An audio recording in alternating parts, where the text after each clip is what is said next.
university, so I really understand what it's like to be in the university environment, and you know, especially understand what it's been like for you guys over the last few weeks with the lockdown and having online lectures and things. So yeah, really interested in using these digital platforms more, which is really great. I suppose, where do I start? I think that was such a great introduction. I started my life as a registered nurse. I worked in ED, and then I worked in the outback of Australia. And when I was in the outback of Australia, there was no doctors. I was the nurse that was on call for the whole Pilbara region, which is pretty huge. And I had a doctor on call via video in Perth Hospital. So that gave my first taste of what telemedicine and telehealth could be, and it got me really interested. And so I got involved in Health Informatics New Zealand, which is a great association, which is free to join, especially for students. So I encourage you all to get involved if you're interested in health tech. And yeah, so from that, I started to really get into health tech and see how we could use it as an enablement for people to be able to access healthcare in an easier way. So then a bit about Chnnl. So Chnnl came about when I was a fourth year medical student at Otago University. And unfortunately, I actually experienced bullying. And I would say I was a pretty resilient person. At the time, I was the president of the New Zealand Medical Students Association. Yeah, I was that 1 in 5, you know. I experienced mental health, and I had debilitating panic attacks thinking about walking onto the ward. I was having sleeplessness, and I was having severe anxiety. And I thought, gosh, I'm just not cut out to be a doctor. You know, it was my dream to be a doctor. And I thought, I wasn't cut out for it. So I went to the medical school and I said, I'm done, I'm out. And the medical school dean laughed at me. He said, no, you're not done. You can't be out. You just need to toughen up.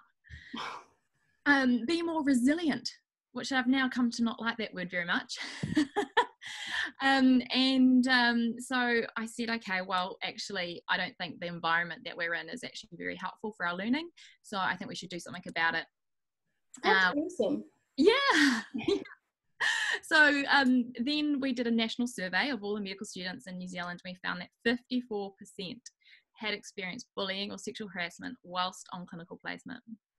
And now that was huge. It ended up on the front of every newspaper and on 6 o'clock news, and yeah, we were being interviewed about it. And so they said, well, now you've made a big deal about it, what are you going to do about it? And so, like all good academics, we said, let's do some research. Yay. So we started researching mental health in medical students, and then it widened out to health professionals in general.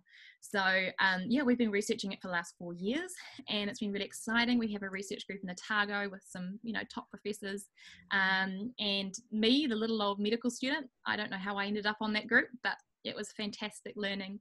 And they gave me a little project. Now, my project involved an app, and the app was to monitor and track what was happening for people's mental health on a daily basis. And so I did some co-design and ran the whole agile process there, and getting that app up and going and overseeing the research and the clinical trials. So we've done 3 clinical trials now, and yeah, we've been put on the commercialization pathway, which is something I never expect. I thought I was going to be a doctor, an ED doctor, or a psychiatrist, and now I've gone into the world of health tech startup, and it's really exciting. So that's a bit of who we are. That's awesome, Liz. And that's so cool how you saw there was a problem. You're so passionate about something, and you actually did something about it. And even more so cool that you didn't just have that set path of, okay, I'm a doctor, you know, there's so many other things you can do. And that's just really, really great. I'm going to leave it just there for a bit with you, Liz. I just want to introduce Will and hear a little bit more about so Heart Lab, why you started that. So it's a completely different kind of company. Yeah, no, this is the second time I've had to follow Liz in like an introduction section. The last time was at the HINZ meeting. I remember distinctly thinking last time, she was like, oh God, you know, she's just got this great blurb of all the stuff she does. A way more exciting story. So what got me into what I'm doing? When I was in high school, I was a bit of a tech guy. You know, I enjoyed doing electronics. I enjoyed engineering, etc. I think that, you know, the first exposure I had to like and it wasn't really the commercial aspect, but the competitive aspect, which is very similar to the commercial aspect, was I was in this race bike team. We built this electric race bike, and it was a friend and I, we got way too competitive with it. But I think what it teaches you is that engineering mindset, which I think is a mindset that's not just for technologists and engineers. It's a mindset of how to critically analyze a problem and how to approach it in different manners, and analyzing each different approach. So, you know, doing projects like that gave me that real passion for technology engineering. I then went to uni 3 years ago. I still study undergrad. And at uni, I wanted to apply myself to something outside of just, you know, study, right? And that's what HeartLab came out of. So I started a research project with a doctor at North Shore Hospital, Dr. Patrick Gladding. And the whole concept was, can we use deep learning to automate part of what the doctor is doing, right? So in this specific situation, a cardiologist is manually tracing out boundaries in an echocardiogram, right? And when you've got an AI business hat on, you're looking for problems just like that, problems that are repeatable, that are consistent, that you have a large labeled data set for, and that is done by an expensive trained professional, right? No one needs you to automate low value tasks. So we went about that. We started a research study. We managed to actually build out a pipeline that could analyze an echocardiogram, you know, to the same degree as a doctor, but using just computing resource, which is infinitely more scalable, right? So we're interested in how can we scale the human aspect of medicine here. And that's what sort of naturally born and went into HeartLab, right? So I had an interest in startup space. I'd started a few companies before, none of which particularly that successful. I made robots for teaching high school classes, and before that I made sensors for cows, like little tags that like Halter, but far less successful is how I describe it. So I'd started a company using this technology. And I was also on the Return on Science commercialization panel. So that was initially as a student member, and I'm now on the MedTech and Surgery Committee, but previously on the Physical Sciences Committee. So I had a lot of exposure, a lot of really great exposure to some really talented people who are regularly, you know, critically analyzing startups and ventures as they come in. And that's something I sort of learned by osmosis, just being there, right? I was the first just saying absolutely nothing, trying to keep my head down as much as possible, and now hopefully starting to contribute something a bit more useful than that. So we started HeartLab around 2 years ago now, and it was, and I think at least as someone who's passionate about seeing the innovations he's made used in clinical practice, there's only really two ways to go about that. And one is licensing it off to another company, which is, you know, great, but less exciting than actually going down the startup commercialization route yourself. And that's what you can see to actually drive innovation in healthcare, right? By pursuing it commercially. So that was really the passion behind it for me. So we've been doing this for 2 years now. The team's grown pretty substantially. We're up to headcount of 5 now. So it's been great how much it's grown. And it's been a really exciting journey for me, for sure. That's so awesome. And yeah, like I said, completely different companies. Now all of that's quite a lot to take in, and it's quite incredible having a company to start. I mean, for me, that sounds just sort of quite daunting, starting a company for someone who's never done it. Well, how did you start your first company? You said you had a few companies before. What made you go, I want to start my own company? So at first it was because I wanted to buy a motorbike. So that's, and to buy a motorbike when you're 16, you have to have money, and I didn't want to go work at the supermarket. So I had the chance to teach these classes, and I think the context behind this is that, you know, the best companies come out of a problem you're facing yourself, right? Fortunately for me, heart disease is not a problem I'm facing myself, so it's slightly different there. But in this situation, I was teaching classes to primary school kids on how to do electronics programming and stuff.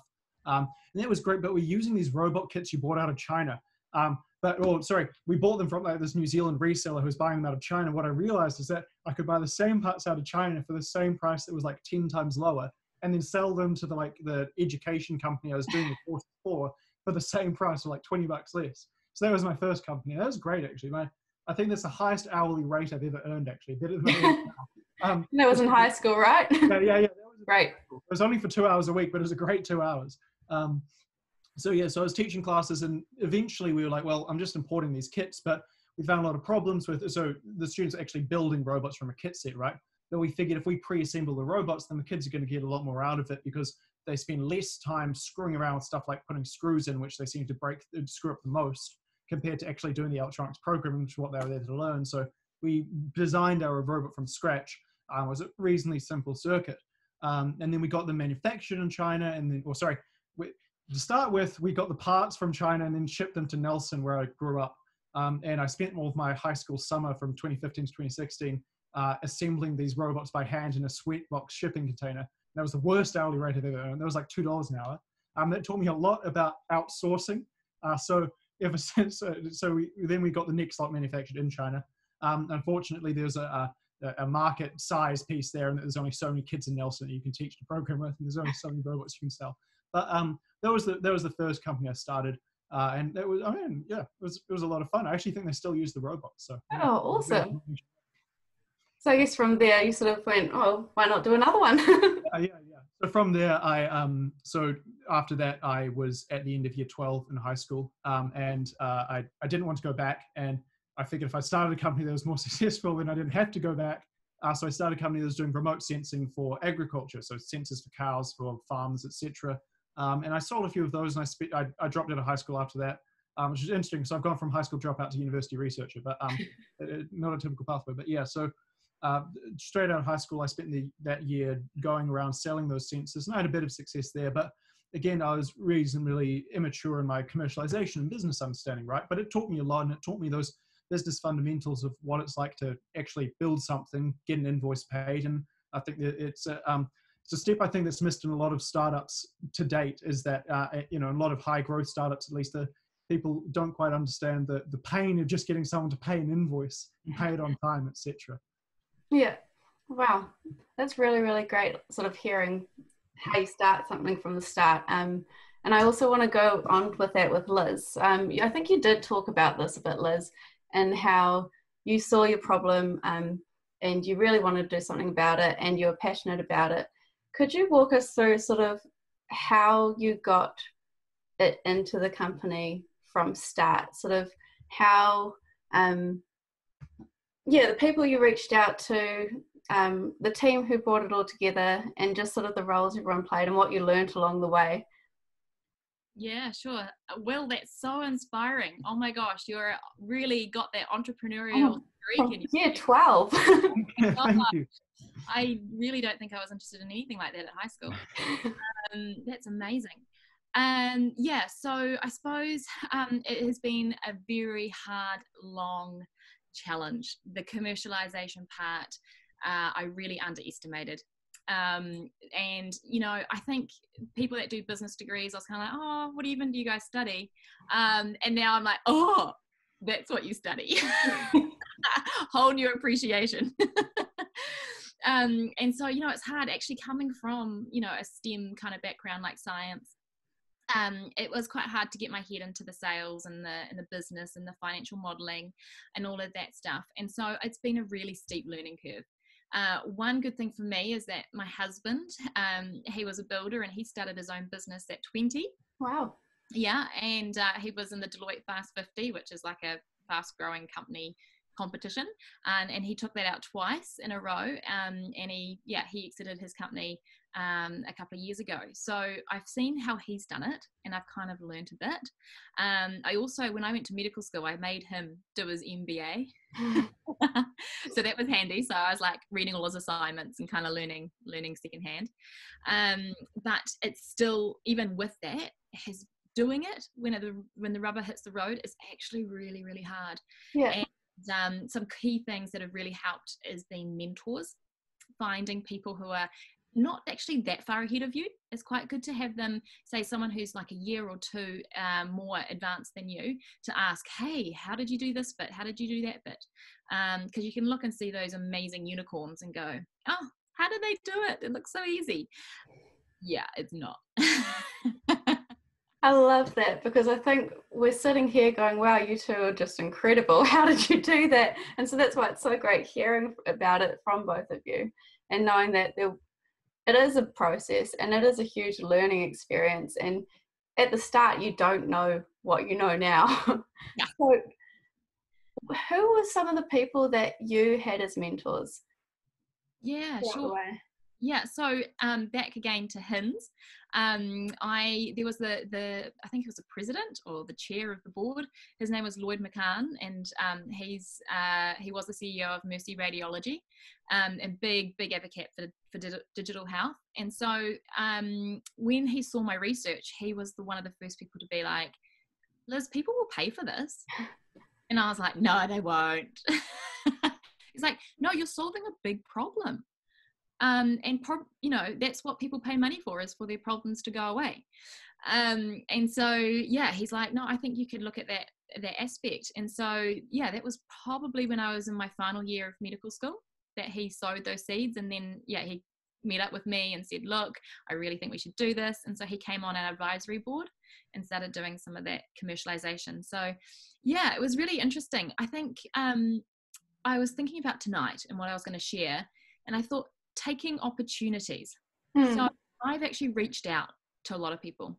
Lloyd was one that reached out to me, but since then I've actually had to go and chase people. I've seen people that I really admire. I've seen people who are in a place where I want to be, and I've just gone and hit them up. And I think LinkedIn is the most amazing platform. I thought Facebook was good, but now LinkedIn is like next level good for networking. And New Zealanders are so generous. And it's so nice to be able to just like ping someone and be like, hey, I'm a fangirl. Can you help me with my problem? Yeah. And they're very generous. They'll meet up and help you out. So that's my piece of advice is take opportunities. I definitely agree with that. That's awesome. And I agree with the whole LinkedIn thing too. It's super interesting what's on there. And two, people are so nice and they do want to help out.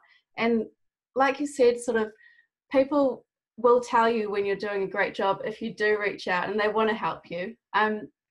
So do you think it is one of those things that sometimes you doubt yourself and that's why you just need someone to actually tell you are awesome to help you start that company that you want to start? Because I think some of us, we think, oh no, there's so many other people that can do so much better than I can.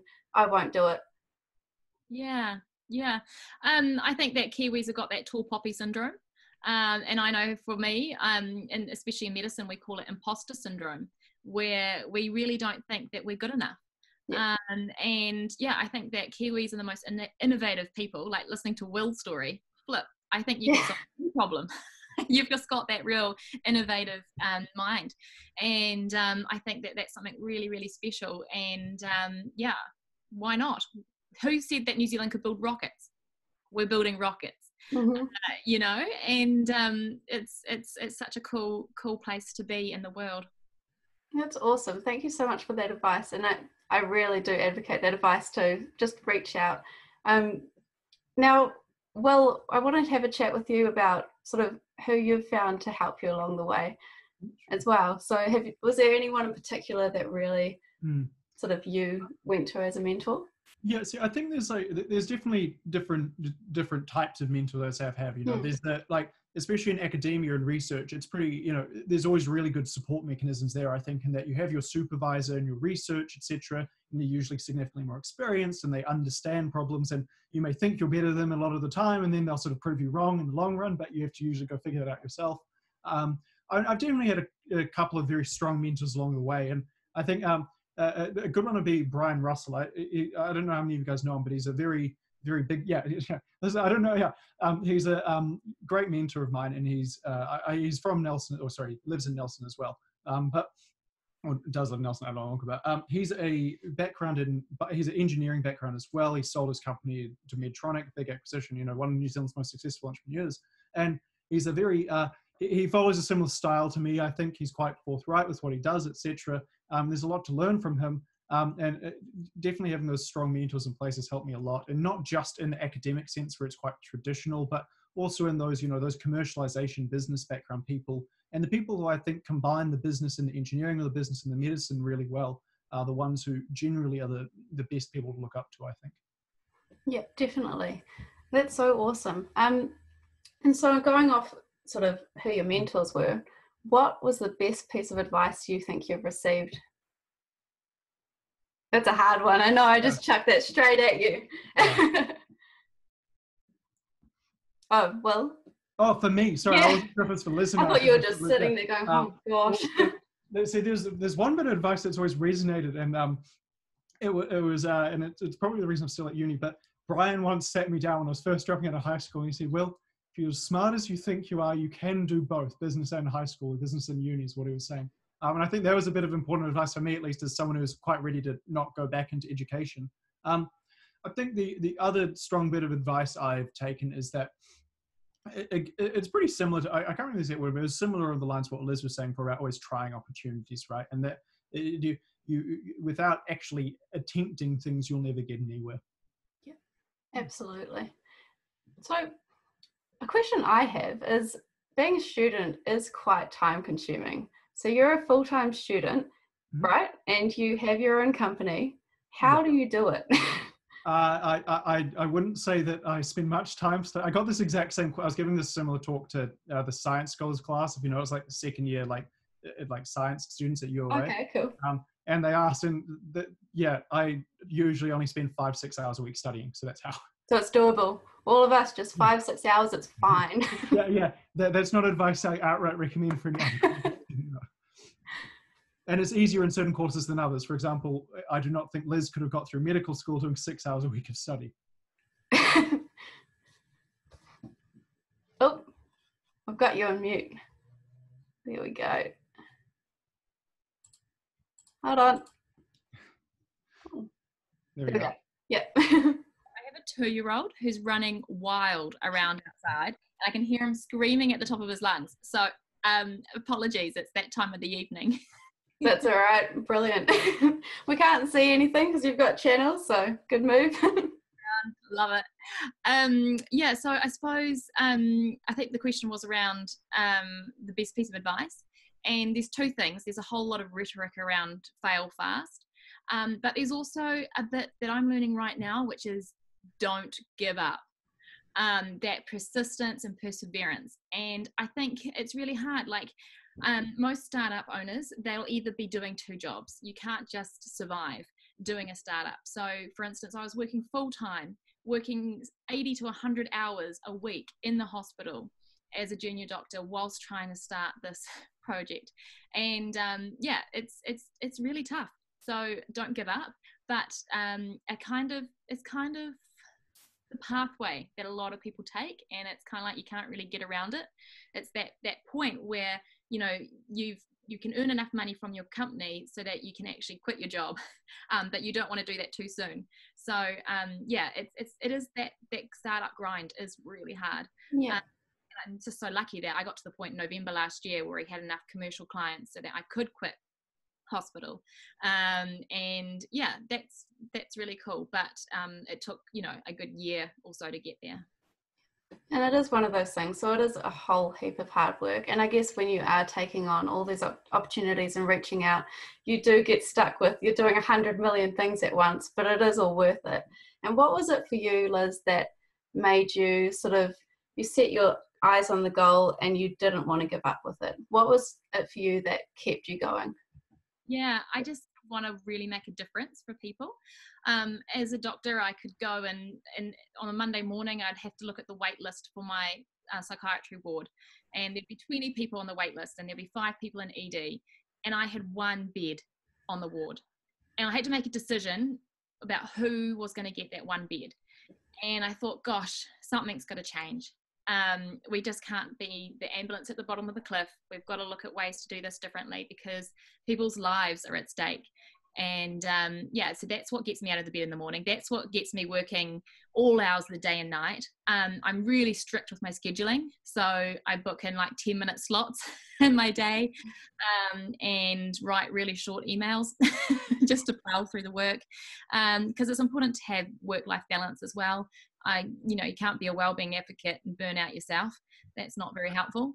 So it's about finding that balance, but also working hard and not giving up. Yeah, that's awesome. I'm just seeing here one of these questions, and I think you're just answering that right as we speak. It's we've got a question here. Hi, Will and Liz. What are your best tips for managing stress and a high workload? And I think you really just spoke to that, Liz, about having balance and just scheduling that time to get things done. Is there anything else you could add to that, Liz? Oh yeah, I'm learning this the hard way right now. also about social media. Like, you can just kill a lot of time on social media, and so I've learned during the lockdown in particular to limit my time. So even just half an hour. Actually, just when I'm actually doing marketing and stuff as well now. I also make sure that I turn off. So I kind of Sunday, I make sure that I turn off my phone and I actually have a good couple of hours of downtime. I make sure that I get to bed early. I usually, when I'm studying, I'm an all-nighter. I will leave my assignments right to the last minute, and then I cram, and then I do all-nighters and no. class. But I've learned that that's actually not so good for my mental health. And so I've been making myself go to bed at 9:30, which is like 3 hours before I'd normally go, and making myself do those sleep hygiene and all those boring things that we say to people but never do ourselves. And those basics are really helping me. So yeah, that's my bit of advice for today. It's awesome. That would be so helpful for all of us, I think, especially the social media thing. And there is a thing that you can put on some of the apps to really limit your time. You can set it for maybe 30 minutes a day and that sort of thing, which is great. Will, do you have anything to add to that? How do you handle stress and workload? I mean, I'm similar to Liz. Like I'm really religious about my scheduling, and I think, at least for me, the thing I'm most religious about is scheduling my focus, right? And that, especially when I'm trying to do technical work and what I'd call soft work, not referring to the difficulty, but, soft work being emails, meetings, etc. And, technical work being, you have to have the most absolute focus on, and that you can't be interrupted while you're doing it, or you just lose that train of thought. And you can't really do productive, creative, innovative technical work without absolute focus. So just really religious about scheduling. My sleep schedule is, I'm pretty bang on about that same time every day, every morning. And I play quite a bit of sport, so that's my wind down time, my let out some energy time. So I think those are my main ways about it, just making sure I'm strong on my scheduling and sport. Yeah. Cool. That's good advice. I've got another question here for you, Will. I'm just starting with questions here. So there's one asking, this is about uni. Yeah. What do you feel like you get from studying at uni if it's not what you spend most of your time on these days? So I guess that's why you're still there. Yeah. No, and I think I do get this question a bit, and I think I probably should recharacterize from what I said before, in that I think university, and I mentioned my advice from Brian before, right, about how important it was. And I think the key thing about university for me is it's so much easier to be good at stuff if you're an expert at something, right? And university is about attaining that knowledge and trying to be an expert at something and finding your niche. And that's what I would encourage. And I think it's easier in a technical space to figure out how to be an expert at something, right? But I don't think it's limited to that. And that there's niches within business, within marketing, which I know, Chiasma covers all of those things, not just technical. And that, but if you can unequivocally describe yourself as an expert at something, in this case, I've chosen technical something, right? Engineering, and I might not get there with my undergraduate, but, as I go through further in academia. So I think, I thoroughly enjoy getting the theoretical knowledge out of university, even if I don't find it directly applicable to what I spend most of my time doing, work, right? But it's the long-term expertise, I think, really pays off. Yeah, that's awesome. So you're finishing your undergrad degree this year, is it? Yeah, hopefully. We'll see if I keep up full-time the whole way through. Yeah. I schedule in hard papers and easy papers so I can manage it. Oh, that's good. That's good to know as well, that you can do that. Will you study postgrad, you think? Yeah. Oh, that's cool. Yeah. I think it's pretty typical for most people in research like myself to go through for at least a PhD. So that's the goal, at least. And it's something awesome to have, and that makes you really the expert in what you're doing. We've got another question here. Hi, Will and Liz. How did you find the courage to initially approach people with your ideas, and how did you know who the right sort of networks were? So I guess, Liz, you've touched on that already. Is there anything else you could add to that in terms of how did you find the courage to initially approach people with your ideas? So you've got yourself on mute. I'll unmute you. Oh, there we go. Cool. Yep. Okay, sorry. I just didn't want you to hear screaming. No, that's fine. So there's a couple of things, and I think Will also touched on it about the Return on Science Committee. And so what happened was that I saw this commercialization workshop advertised at the University of Auckland, and I was lecturing in Health Informatics, and I thought, I could go for that. So I turned up to this commercialization workshop, and there was like 20 of us in the room, and everyone had these really cool ideas. And yeah, it was really great. We heard from Sam Wilkinson, who's in the investment committee at Science. And yeah, so that was the start of the process. And from there, we met some amazing people, and they said, what do you need? And so I said, oh, I need this and I need that. And they're like, great, talk to this person, talk to that person. And, you know, it was hard. Like, they weren't just going to give out free intros. Like, you had this person's name and you had someone who referred you. So you get on LinkedIn or you get on their email, and if you can't find their email, you make it up. You go, what company do they work for? Let's try sam.blood at... Fully done that. Just try everything. You say, hi, this is my name, this is what I'm doing. So-and-so referred me. It's a name drop. And then say, hey, I'd like your expertise. Now, not just random expertise. You want to specify what you want from that person. So you say, I want advice on the US market. I want your information on compliance with health tech. I want XYZ. And then you say, look forward to hearing from you. I'm free next Friday for a phone call, or something like that, so that you kind of give them the easy way to respond. Yeah, I've just found that people are really, really happy. So yeah, be encouraged and reach out and ask for people to recommend people for you to talk to. So like, for instance, Brian Russell, who your mentor is, well, it's hilarious. So I was referred to him. Someone said, oh, you need to talk to this guy. He's like an AI specialist and he's a New Zealand guru. And so I literally did that. I tried to track down his email and I couldn't find one. So I went through the AI group on Nelson website and said, hey, can anyone put me in touch with Brian? And then I tracked him down. So you do have to be perseverant. And it was well worth it. He's amazing. He can be really brutal, but yeah. It's good. You need people like that. You don't want everyone to say, oh, it's all roses. Yeah. You need someone to be like, no, that's going to be hard. Do it this way. Well, that's awesome. That's really helpful too. So as well as just taking the opportunity to reach out, you do have to sort of expect that there could be, you know, people might say no, but you just keep going, right? And most people are happy to help. Yeah. Especially in New Zealand. Exactly. Yeah. Love New Zealand. I'll touch on that question at the beginning about what do you get from uni.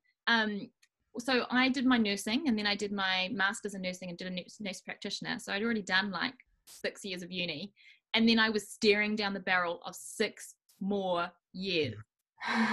12 years in total to do medicine. And I was like, I just can't do another 6 years. This is insane. I said, right, well, if I'm going to do it, I'm going to make the most of it. So I got involved in every single group possible. I joined the running group. I joined the knitting for Niku group. I joined every single student association I could. I got involved in all the projects that were going on around uni, and I made it as cool and as interesting as I could, because university, yes, sure, you learn a lot of theoretical stuff and a lot of good, especially in medicine, and actually how to be a doctor, that's important.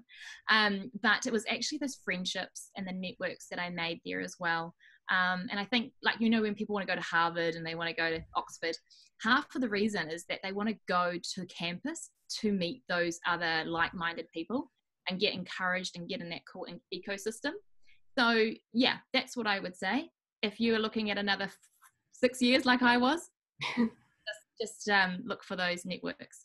Yeah. Awesome. Cool. We've got heaps of questions here actually, so we're going to crack through them just completely now. This one, Liz, is directed for sort of talking about Chnnl.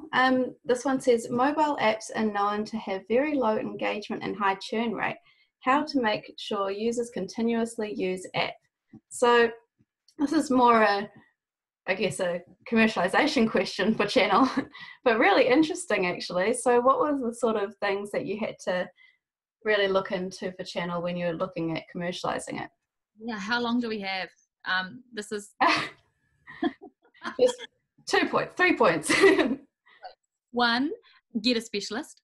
Yes. Engagement specialist. 2, listen to what your customers are saying. Ask them. We run focus group after focus group. Every month I go and talk to users. What did you like? What did you don't like? What do you want changed? Make change. Co-design, agile principles, all of that. It works. And number 3, don't make it up. People, when you're faking it, it's really helpful to have the university overseeing a lot of our clinical trials, because, you know, the biostatistician will be like, nah, your engagement's down. And so, yeah, it's really good to have that level of oversight, because if you are lying to yourself, then you're going to end up in a pile of poo. So it pays to actually understand what's happening, and if there is problems, make changes, and that's what we do. So do your research, get feedback, get more feedback, and more feedback. And make Yep. change. Awesome. Well, this one's for you. So love to hear, without the formal educational background in IE, I'm not too sure what this one's saying. I'll come back to that. Whoever wrote that question, if you could just specify a bit more. We'll go to this one. Hi, Will.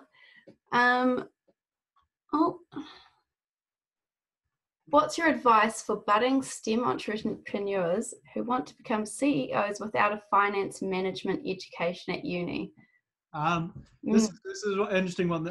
So our team's grown reasonably recently to around 5 people. So the HR and management piece, I think, is that I think my first bit of advice to STEM people is don't underestimate how much value comes in. I think especially leadership education. I think there's the ability to effectively lead a team, I would consider as technical of a skill as knowing how to write code, right? I mean, I think it's something that as a junior engineer, you can quite often think, I can't wait till I'm up to that senior position. I can tell everyone what to do, right? But then the responsibility of being in that position and actually thinking, well, you know, I have my investors' pile of money sitting here, right? And I have to hire a certain number of people to achieve that. And I can only hire so many. And what direction do I point them in? Because, you know, that's your job, right? Is to point people in that direction. And it's better to be the right direction, because if it's not, then that's completely on you. And I think my advice there would be reading a lot online. I think there's a lot of great resources out there. I would suggest highly looking at Paul Graham's essays. I don't know if you've seen them before this or something, but Paul Graham's a very successful former PhD at I think it was MIT or Harvard in computer science, but and he's the founder of Y Combinator, right, which is very successful, very well known investment venture accelerator, and he writes a bunch of really great analytical essays on a whole bunch of things from leadership, and he writes them from the perspective of a person from a STEM background. And on the finances management piece, like I think make an effort to learn what you need to learn there, and do accept there is a degree of things you will have to outsource, right? Like straight up accounting and stuff. You know, it's important to understand the principles, and I did learn a lot of those principles when I started my first couple of companies, where it's a lot more hands-on product level. And it teaches you. But I think remembering that advice from professionals like that always has to be taken with interpretation, that interpretation being yours as an entrepreneur, right? So you take accounting, you take legal advice, and as an entrepreneur, you interpret that into commercial advice. So it's good to have a background, and it's something you do get exposed to when you practice it. But you also learn it too. So, so if you want to become a CEO, become one, and then you'll be forced to learn. Otherwise, you'll sink. So, good advice. And there are courses you can take just for basic skills if you are really wanting to look at that. There's financial analyst courses out there. There's sort of the basis that you do need to know, and if you do need something specific, get an expert. I'm the same with tech. So I'm a non-tech founder, and so I'm doing all this app development, and I have no idea what the developers are talking about. And I think half the time that they're going, saying big words just to go over my head. But I take my little notebook and I sit there and I write down all the big words that I don't understand, and then I go home and I YouTube them and I learn about them and I upskill myself, because even though you can just get someone in to do that for you, I think as a CEO and as a founder, it's really important that you understand those basic principles as well. And the internet's amazing. You can learn anything. It is. Google's your friend. All right, another question here. This one's for you, Liz. Could you please ask Liz this question? How did she go about deciding her target market for her app, considering it is something that could be applicable and used for a diverse set of audiences? How did she prioritize and decide to target the employer organizations mainly? Wow, great question. Wow. Yes, target market, a huge thing. So for me, it was kind of easy because it was organically growing. So as I referred to before, people were saying, this is great, can we use it? And we're willing to pay for it. So that was helpful, and it was in healthcare. So I just went with the leads. And because I was quite known in that area, it just kept tapping my networks, and that's just what came out. Now, interesting, going for our first ever seed round, so needing money for the first time, and I went to work with a couple of angel groups, one of them being Flying Kiwi Angels, and they've got these really cool drop-in clinics called ADI clinics, and anyone can go. So if you've got like a real basic idea and you just want to run it past some investors to see whether they'll invest, then that's a good place to go. And you can book yourself in online. So I dropped into one of these ADI clinics and got to meet some amazing people. And one of those people said, can you pivot? Can you please go outside of healthcare? Healthcare's got really long sales cycles. Getting into the DHBs is really good, but it takes a long time to go through procurement processes and all the stakeholders that you have to get on board.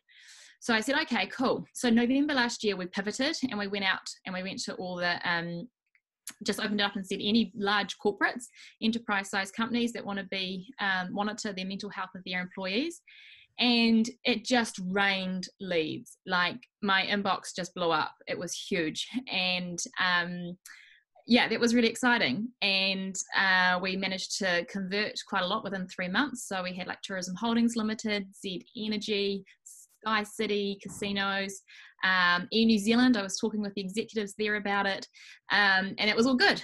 But guess what all those things have in common? Tourism, COVID-19. Oh no.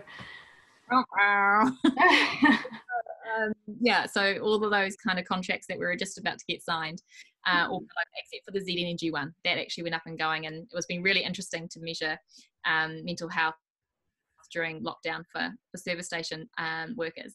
So yeah, you're right, it's really hard to know, and I think you just got to kind of try. You got to choose your ones that you've got the least path of resistance to, do your modeling, do some testing, and then just get out there and try sell. Yeah, interesting. Wow. A really good piece of advice from the ADI clinic was, don't wait till you've got a perfect product. Like I was wanting to spend a lot of money and get it all great, and they were like, no, get that product market fit, see if people are going to pay for it, see if the basic premise of what you're doing is actually going to work before you make it pretty and spend a lot of money on the development. So that's what I've done. And that's what we scientists want to do, right? We want to have something perfect. We want to have everything there, but you really do just need to get it out, get it tested, get advice, and just get it going, right? Yeah, and like the last question about the engagement, like we get engagement rates of 72% consistently with the daily check-in, and I think that is because we've done this approach, because we've gone out to our customers and not just done field testing, but actually done commercial testing, which is quite different. Cool. All right, I've got another question for you, Will. With HeartLab, where do you see it going? So where do you ultimately want it to go and to grow into? Yeah, sure. So I mean, HeartLab, we build at the moment, our specific product is we automate 3 key measurements a cardiologist takes in an echo, right? And there's a reason for those 3 key measurements, which is it's got a specific billing code attached with in the US, is really important when you're making a medical device. Look, HeartLab's long-term vision is we really want to build out a suite of AI tools which can help a doctor diagnose heart disease, not just in this small vertical of echocardiography, but across the board, right? And being able to actually model a patient's disease, see what a patient's disease is going to do over time, and not only just give a doctor a better tool to manage a heart patient. So that's the long-term broader vision of it. Yep. And so with cardiovascular patients, was that something that, how did you fall into that category? Was there a sort of a personal driver there for you, or were you just interested in cardiovascular health? That's like another question I get about that. Yeah, I don't have a really specific, like, great emotional story about why I got into it. I have the engineer's complex of liking difficult problems to solve, right? And this was a difficult problem, and solved some of it at least. But I mean, there's no specific reason on cardiovascular. I think at least there is good reasons to be doing it, right? I mean, it's the global cause, it's the leading cause of death worldwide, of preventable death worldwide, right? And if you can help someone, if you can help a group of patients with cardiovascular disease, and you can help a lot of patients, especially if you can make a scalable solution. So the reasons fell in my favor in this case, but yeah, there was no specific reason I got into it. And it's something that can help so many people. I mean, especially in New Zealand, right? Is that something you'd see here in New Zealand, your technology you're hoping to do? Yeah. So we work with Waitemata District Health Board and Ascot Cardiology. So that's where my co-founder Patrick works at both of those places. And New Zealand, we sort of say, I mean, New Zealand, we typically give our product for free for them to evaluate it. And that's partly because, like Liz said, DHBs is what's called a complex sale, right? It's a long, slow sales cycle, and it's a very expensive sale to get. And for us, the more interesting thing at the moment is getting more data to support our indications and support our usage overseas. So that's the premise behind New Zealand for us. Yeah. And what's the next big step then for HeartLab? So we're going for our FDA clearance at the end of this year. And it's very scary because I have to sign a bit of paper that says I'm personally liable and that the FDA can show up at my door at any time. And whenever I'm in the US, I can be held up by an FDA agent who's allowed to carry a gun. And even so that's the next step for HeartLab is entering the US market. So it's a bit scary. It's a scary sort of yeah. Well, I guess, whole situation right now, New Zealand's shut the borders, we're safe, no one's turning up on your door just yet. Good time to do it. Have you had to go through a regulatory process yourself, Liz, with Chnnl, or is that to come? How does that all work? Yeah, so much regulation. That's a large piece of work that we're working on. And data privacy is something that's growing and changing rapidly. You guys all know the GDPR and the HIPAA compliance and all those things as well that we have to comply with. So yeah, there's a lot of hoops to jump through, and that costs a lot of time and money. And I'm sure, Will, your jokes aside with your FDA approval, that's taken you a long time and a lot of work, so well done. Yeah. I think actually I've got a question for you, Will. Yeah. Awesome. How are you going with your evaluating the American market? Has things changed in this post-COVID world? Yeah, it is substantially, in that your market access in the US is significantly reduced at the moment, right? And that you physically can't go there for starters, and second, healthcare providers there are really shutting up shop in terms of external contracts, etc. So I mean, it's still our target market. It makes the most sense for our product, but we've developed, and I've seen this, I was in the ROS MedTech Surgery Committee last week, right? And this is the thing we saw amongst a few startups, is that it's very typical for a MedTech startup in New Zealand to have a target market in the US, but developing New Zealand market strategies, because although your business model doesn't make as much sense here typically, it still makes enough sense to justify it when you can't access the US. I mean, it's the actual epitome of market, poor market access is when the borders are physically shut and you can't get there. And I'd imagine you'd see something similar with Chnnl, right? Yeah, we're having to pivot away from the US market, going into the UK, Singapore and stuff. But thank God for Zoom and video conferencing. Yes. It's like, I did the most busiest pitch the other day. I was zoomed into a meeting with 11 CEOs of the ambulance services across Australia and New Zealand. So, Western Australia, Northern Territories, Tasmania, New Zealand. And I was like, when would I ever have the chance to do this in person? Like 11 CEOs all in one go. I was like, this is actually good. Go COVID-19. It's making us collaborate. Seeing the positives, eh? Also, have you found even sort of things like this, you wouldn't be able to do this as often in person, right? It's just so easy at home. We should just do it more often. I think one really interesting thing that's come out of this, right, is that, I mean, there's a lot of discussion around the startup capital market, right? And that, it's kind of like the property market. Everyone has their own opinion on which direction it's going. And everyone's saying you should capitalize now because VC funds might run out in the next 6 months, and they're sort of hedging their bets on startups that are already funded. That's a reasonably common one, and you should have 18 to 24 months runway. So you're seeing startups really lean their spend. But one really interesting thing is, if you want to raise in the US, now's the best time, because no matter what, if you're in Silicon Valley next to them, or whether you're in New Zealand, you're still going to Zoom them. Yeah. So it's when geographical distance really isn't a problem, is it? Because we've got the upper hand. Yeah. Well, that's awesome. We have nearly finished this, although I feel like it's only been about 5 minutes. But I've got a couple of last questions, and this is a final call. If anyone out there has any more questions, send them through so we can ask them. One quirky one fun fact about yourself, just anything that no one knows. And you go first, Liz. Well, I was just declining my husband, who was phoning me from upstairs, who's asking whether tomato sauce is or something. Oh God, I love that. Quirky fact. Oh, jeepers. I'm a nerd. I love science. And even though we, to be founders and CEOs, we have to pretend that we know it all. But ultimately, I'm just like, oh no, I just love the science. That's awesome. I get that. What about you, Will? I think the one that most people would know is one of my first customers ever was Gloria Vale in the South Island. Oh wow! I went there with one of my products once, and like drove up into it's the creepiest place you've ever been. There's no reception, nothing. And it's but yeah, that was one of my first ever customers was Gloria Vale. That's crazy. I went there and saw the place. Yeah. Was that for Heart Lab or one of your first customers for the? That was with like the sensors I had for farms. Yes. The majority of their business is farm. Oh, wow. That's really cool. Yeah. What an experience. All right, we do have one last question before we wrap it up. This is, hi Liz and Will, what's your view on the state of the health biotech sectors in New Zealand compared to overseas? Do you ever find yourselves questioning whether you would have had better experiences in Australia, Europe, or the US?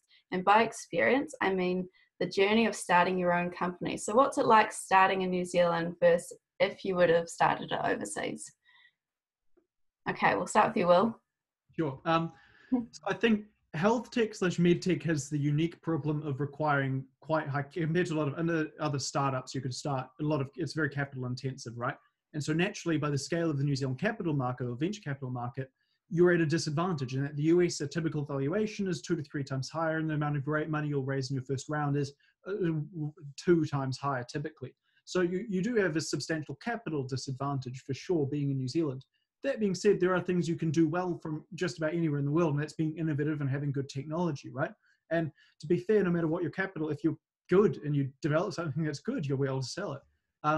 So I mean, and I can see a question like the state of the health, like the state of the biotech sector in New Zealand. I think there are things we do really well, and I think we can continue to do really well at them. And I think there are some things you'd have to accept though, based in New Zealand, that, you know, and I think there are ways to get around that. You know, if you want to develop a new drug or something, right? It's a very particularly capital intensive. In fact, I worked out the amount of paperwork you generate getting a drug to market is about the same as a small box truck, right? So like that's how much paper if you printed it all out. And Heart Lab's regulatory submission, if I printed it all out, would be just enough to fill the boot of my car, and I have like a wagon. So I have quite a bit of paperwork, right? And so there are ways around that, and you can see like with Rocket Lab, right? That is a capital intensive industry that went and raised money in the US and demonstrated that they can do things cheaper from New Zealand, especially with the dollars at the moment. So I think, you know, we have things we do well, and there are some disadvantages you have to account for. Yeah, that was a really good answer. Thanks for that. Anything you can add, Liz? Yeah, similar. That I actually have been talking to a lot of other founders because, as I was saying, I try and find people that are a couple of years ahead of me. And I found that they've just skipped New Zealand for raising capital.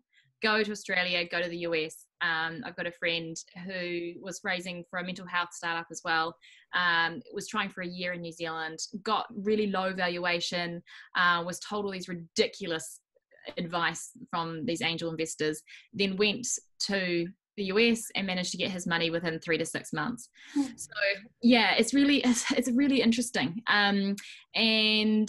But then in saying that, just like your example as well about how Kiwis are so innovative and we're so helpful and we've got such a great ecosystem, we are in such a great place. But if I had my time again, would I jump across the ditch and start in Australia with an incubator? Maybe I would. Yeah, it's actually, well, I'm just speaking because I'm halfway through a funding round at the moment. The money's just dried up. So I'm also speaking from a space of being a bit upset with some of the landscape. I actually saw a article come through the Angel Investment Network today saying that health tech has been underfunded by $300 million in New Zealand. So yeah, compared to like see what they do does the next couple of months though, right? And that if you're thinking from a startup and venture capital point of view now, your best economic bets are in essential industries like health tech and med tech, right? Whereas, you know, if you imagine the amount of disposable income across the board is going to go down, suddenly a SaaS, you know, quick revenue company probably doesn't make as much sense and doesn't fit the same risk portfolio. That's really interesting. And I guess you both have highlighted some sort of pros and cons from New Zealand, but also maybe some problems that some of us could even try and tackle, trying to make New Zealand a better place to start a company. That's been really awesome talking to you both. I've really enjoyed it, and I hope everyone's taken away so much from this. I have, my brain's sort of exploding right now. I really want to say just thank you both again for taking the time out on a Friday night, level 2, and you're here on your computers with us. So this has been recorded, and we will post it on our Facebook page, and if you guys want a copy, we'll send it over. But yeah, everyone, I hope you've taken on that advice. Reach out to people. People will help you. Any closing words, guys? Well, no? No, it's been great. I've enjoyed the talk. Oh, sorry. No, you go. Sorry, Liz. Nike, just do it. Just do it. I was like, should I, shouldn't I want to be a doctor? I don't know if I want to commit my life to this, blah, blah, blah. And then I just said, yep, boots and all, let's do it, commitment, and take the plunge. It's really scary, but it's such awesome experience. And even if it doesn't work, you've learned so much on the way. And so, yeah, just give it a go. Yeah, you won't know unless you try, right? All right, awesome. Cool. We're going to end it there, guys. Thank you so much. I hope you enjoy the rest of your evening. 6 o'clock dinner time. I'm starving. I'm going to have some nachos. All right. Have a lovely night, everyone. Catch you later. Thank you.